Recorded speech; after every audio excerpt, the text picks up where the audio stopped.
There are only two things important in life: love and work. He did not say love and work were the same thing.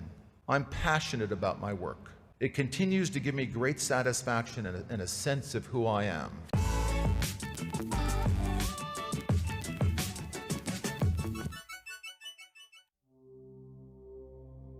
I was not disappointed in myself for failing to be the person they thought I should be. Their dreams and my dreams were different. I would never confuse the two of them again. I had discovered things that I loved: the Sierras, Yosemite, the Pacific Ocean. These natural wonders brought me great joy and happiness, and would for the rest of my life. I had an interesting job programming computers and more money than I needed. For the first time, I was certain that I was going to survive in this world. A huge burden of fear had been lifted. I'll never forget that moment. It was a time for rejoicing. I bought the sailboat and lived on board.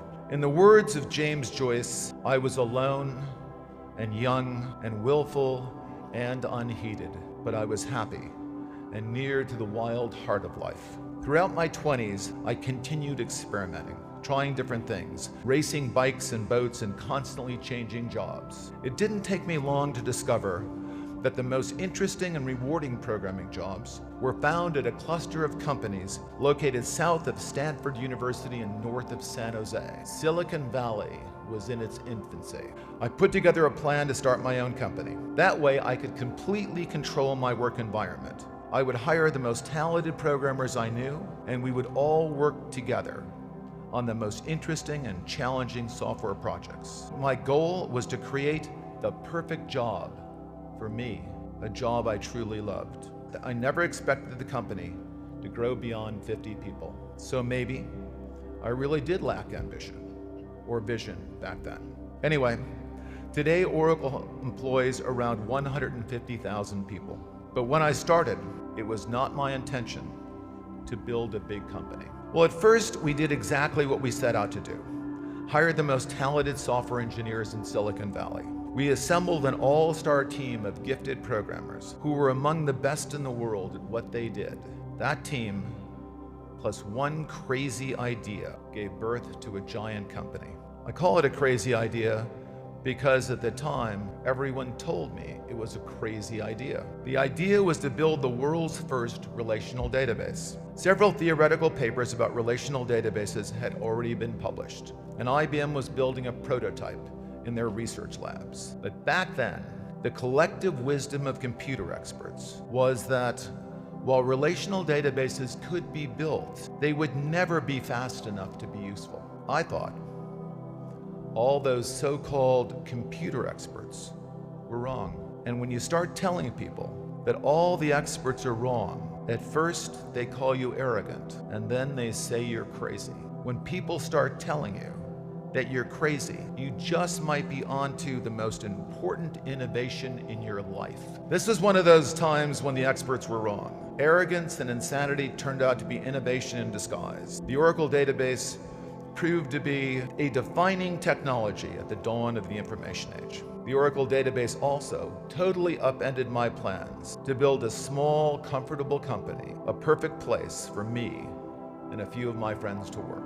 As the information age moved from dawn to the full light of day, technology horizons were constantly shifting, revealing a brave and exciting world of new possibilities and new opportunities. Oracle doubled in size year after year after year for 10 years. I had set out to create the perfect programming job for me. Instead, I created a job where I had to stop programming altogether. I attempted to create an environment that I could completely control. Instead, I was running a company with thousands and thousands of people that was growing so fast that it was impossible for anyone to control. I believe the answer is that deep inside of all of us, there's a primal desire to do something important with our lives. And Freud said there are only two things important in life: love and work.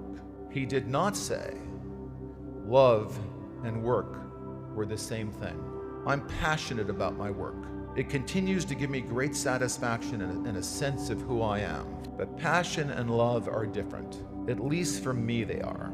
I love my family, a few precious friends, 4 cats, 2 dogs, cherry blossoms in Japan, Pacific Island beaches and bays, and the majestic Sierra Nevada mountains where it all began for me. My feelings about work are very intense, but quite different.